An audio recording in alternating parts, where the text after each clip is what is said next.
Voilà, maintenant que nous avons fait plus ample connaissance, nous allons donner la parole au plus jeune de nos candidats, François Casseiro-Cornelis, à qui il revient le privilège de lancer le discours.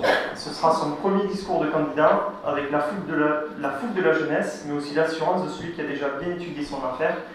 Et c'est facile puisque son affaire, c'est Monclar. François, nous te laissons la parole.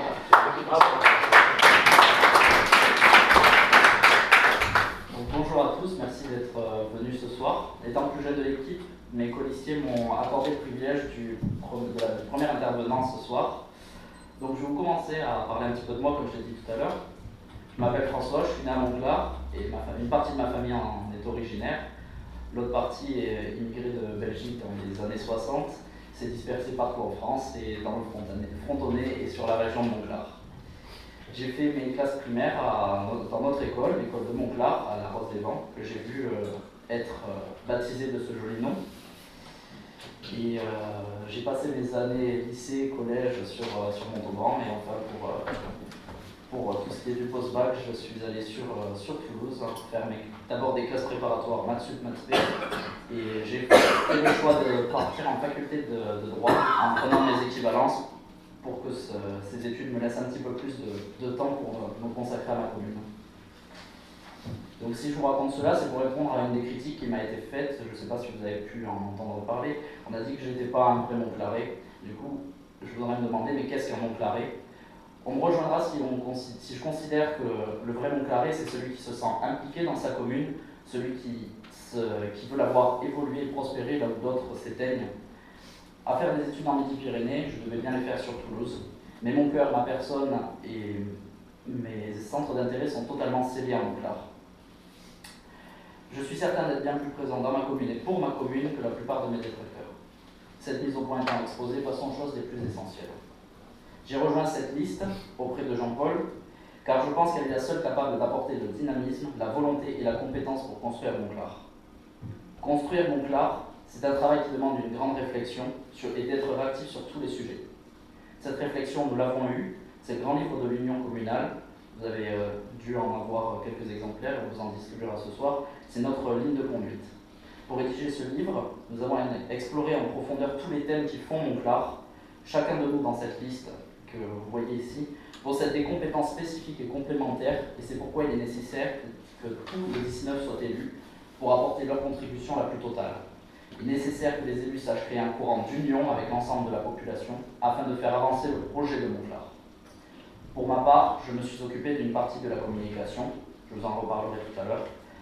En effet, les temps changent, le monde évolue, et les gardes champêtres ne sont peut-être plus le meilleur moyen de communication à l'heure actuelle. Donc plus sérieusement, nous sommes à l'heure du tout numérique, et nous en sommes convaincus, Monclar doit être à la pointe de la technologie pour garder sa puissance économique et sa grande puissance touristique, en un mot, sa vie. Une simple illustration dans le domaine du tourisme, M. Lecoq, qui nous fait la présence ce soir, qui est président de l'Office du tourisme, pourra peut-être confirmer mes dires. Il y a eu cette année deux fois moins de visites physiques dans les offices du tourisme, alors que la consultation des sites web est exponentielle.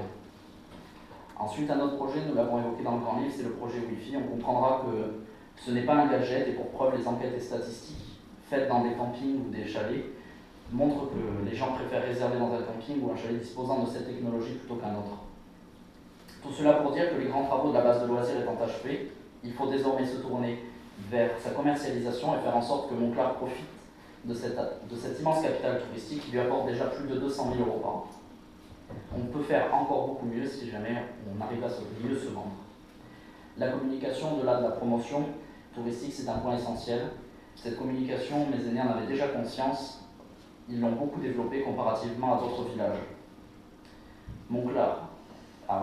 Mais cette communication, il faut à présent la faire évoluer avec les moyens encore plus actuels et encore plus efficaces. C'est pourquoi je vous invite à consulter ce projet dans le grand livre. Mon engagement personnel dans ce domaine sera prioritairement un travail de réorganisation des sites de la commune, de la numérisation des bulletins municipaux et de la lettre de la mairie. C'est pourquoi je m'engage ce soir, ici, à apporter toutes mes connaissances dans ce domaine pour réaliser ce projet si la liste d'union communale est élue le 23 mars prochain, et cela sans rien demander en retour.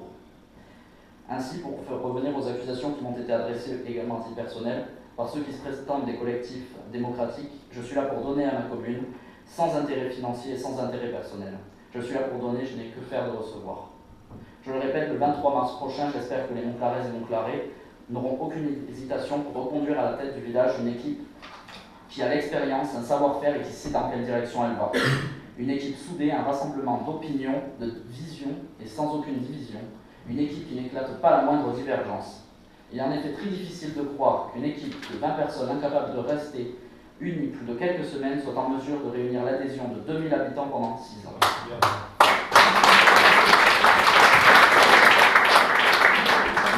Nous sommes une équipe, nous ne sommes pas un seul homme, et nous avons la capacité de nous unir pour ne parler que d'une même voix.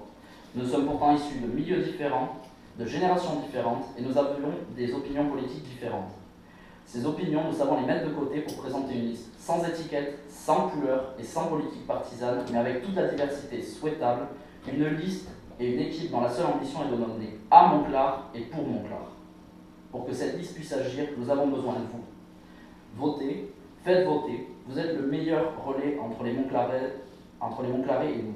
Il ne faut pas d'hésitation, il ne faut pas de second tour, bien sûr afin de faire gagner l'union communale dans son ensemble, et c'est ainsi qu'on fera gagner Montclar. Pardon de répéter mon slogan, mais il est essentiel, il faut qu'il soit suivi par une écrasante majorité. Nous avons besoin de vous. Le 23 mars prochain, faites le bon choix, non pas pour nous, mais pour Montclar. Oui.